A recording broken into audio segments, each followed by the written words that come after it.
ഭൂട്ടാനിൽ നിന്ന് വാഹനം കൊണ്ടുവന്ന് വൻ നികുതി തട്ടിപ്പ്, അതും പഴയ വാഹനങ്ങൾ. അതെന്തിനാണ് ഭൂട്ടാനിൽ നിന്ന് ഇങ്ങനെ വാഹനങ്ങൾ കൊണ്ടുവരുന്നത്? എന്താണ് ഈ ഭൂട്ടാൻ വാഹന തട്ടിപ്പ്? വിശദമായി തന്നെ പറയാം. ഇന്ന് കേരളത്തിൽ നടന്ന ഓപ്പറേഷൻ നുങ്ഖോർ എന്നാണ് പേരിട്ടിരിക്കുന്നത്. നുങ്ഖോർ എന്ന വാക്കിന് ഭൂട്ടാനീസ് ഭാഷയിൽ വാഹനം എന്നർത്ഥം. ഭൂട്ടാൻ സൈന്യം ഉപേക്ഷിച്ചതും വിൻറ്റേജ് വിഭാഗത്തിൽപ്പെടുന്നതുമായ 150ഓളം വാഹനങ്ങൾ നിയമവിരുദ്ധമായി ഇന്ത്യയിലേക്ക് കടത്തി എന്ന റിപ്പോർട്ടിന്റെ അടിസ്ഥാനത്തിലാണ് ഇതേക്കുറിച്ച് കസ്റ്റംസ് അന്വേഷണം ആരംഭിച്ചത്. ഇതിൽ 20ഓളം വാഹനങ്ങൾ കേരളത്തിലെത്തിയതായി അന്വേഷണ ഏജൻസികൾക്ക് വിവരം ലഭിച്ചിരുന്നു. രഹസ്യാന്വേഷണ റിപ്പോർട്ടിന്റെ അടിസ്ഥാനത്തിൽ ഡയറക്ടറേറ്റ് ഓഫ് റവന്യൂ ഇന്റലിജൻസ് ഇതുമായി ബന്ധപ്പെട്ട് നേരത്തെ അന്വേഷണം നടത്തിയിരുന്നു. ലാൻഡ് ക്രൂയിസർ, ലാൻഡ് റോവർ തുടങ്ങിയ പ്രീമിയം വാഹനങ്ങളാണ് ഇങ്ങനെ കടത്തിയത്. വാഹനങ്ങൾ കടത്തിക്കൊണ്ടുവരാനും രജിസ്റ്റർ ചെയ്യാനും ഉദ്യോഗസ്ഥരും ഏജന്റുമാരും അടങ്ങുന്ന വലിയൊരു റാക്കറ്റ് തന്നെ പ്രവർത്തിക്കുന്നുണ്ട്. കഴിഞ്ഞ 2 വർഷമായി ഈ തട്ടിപ്പ് ഇത്തരത്തിൽ നടന്നു വരുന്നതായാണ് കേന്ദ്ര ഏജൻസികളുടെ വിലയിരുത്തൽ. ഭൂട്ടാൻ സൈന്യം നിശ്ചിത സമയം ഉപയോഗിച്ച ശേഷം വാഹനങ്ങൾ ലേലം ചെയ്യാറുണ്ട്. അങ്ങനെ ഉപേക്ഷിച്ച വാഹനങ്ങൾ കുറഞ്ഞ വിലയ്ക്ക് വാങ്ങി കൊള്ള വിലയ്ക്ക് വിൽക്കുന്നതാണ് തട്ടിപ്പിന്റെ പ്രധാന രീതികളിലൊന്ന്. വിദേശത്ത് നിന്ന് വാഹനങ്ങൾ ഭൂട്ടാനിലെത്തിച്ച് അവിടെ രജിസ്റ്റർ ചെയ്ത ശേഷം ഇന്ത്യയിലെത്തിക്കുന്നതാണ് തട്ടിപ്പിന്റെ മറ്റൊരു വഴി. ഇതോടൊപ്പം ഇന്ത്യ ഭൂട്ടാൻ അതിർത്തിയിലൂടെ പാസ് ഉണ്ടെങ്കിൽ നേരിട്ട് വാഹനങ്ങൾ ഓടിച്ചു വരാനുള്ള ഓപ്ഷനുണ്ട്. അങ്ങനെയും ഇന്ത്യയിലേക്ക് വാഹനം എത്തിക്കാം. ഈ 3 വഴികളിലൂടെ വാഹനങ്ങൾ എത്തിച്ച് വൻ നികുതി വെട്ടിപ്പാണ് നടക്കുന്നത്. ലേലത്തിൽ വയ്ക്കുന്ന വാഹനങ്ങൾ കുറഞ്ഞ വിലയ്ക്ക് വാങ്ങി കൊള്ള വിലയ്ക്ക് വിറ്റ് പണം ഉണ്ടാക്കുകയാണ് ഈ സംഘം ചെയ്യുന്നത്.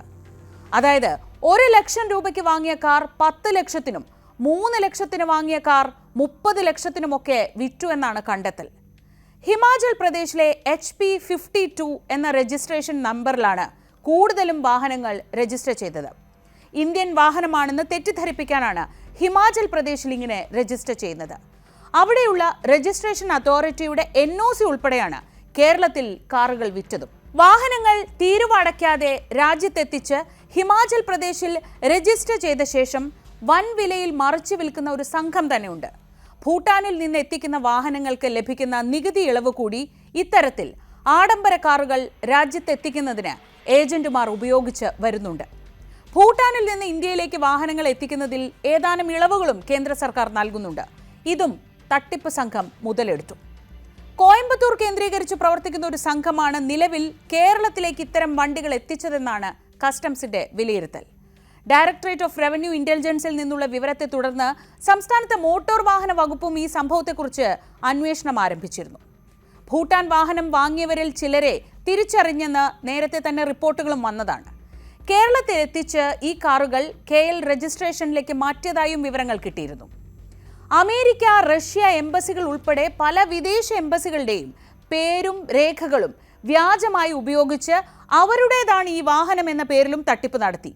പരിവാഹൻ വെബ്സൈറ്റിനെ പോലും തെറ്റിദ്ധരിപ്പിച്ച് വ്യാജരേഖകൾ അപ്ലോഡ് ചെയ്തതായാണ് കസ്റ്റംസ് വ്യക്തമാക്കുന്നത്.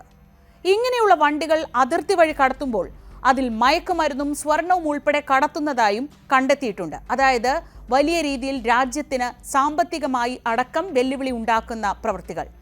ഈ വണ്ടികൾ പലതും വാങ്ങിച്ചതിന് രേഖകളില്ല.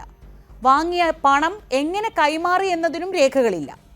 വലിയൊരു നികുതി തട്ടിപ്പ് ശൃംഖല തന്നെ ഇതിനു പിന്നിൽ പ്രവർത്തിക്കുന്നു എന്ന കണ്ടെത്തലിന്റെ ഭാഗമായിട്ടാണ് കസ്റ്റംസ് രാജ്യവ്യാപകമായി ഓപ്പറേഷൻ നുങ്ഖോർ എന്ന പരിശോധനയിലേക്ക് കടന്നത്. ദുൽഖർ സൽമാനും അമിത് ചക്കാലക്കലും ഉൾപ്പെടെയുള്ള യുവതാരങ്ങൾ ഈ റാക്കറ്റിനെ കുറിച്ച് അറിയാതെയാണോ ഈ വാഹനങ്ങൾ വാങ്ങിയതെന്നും കസ്റ്റംസ് പരിശോധിക്കുന്നുണ്ട്.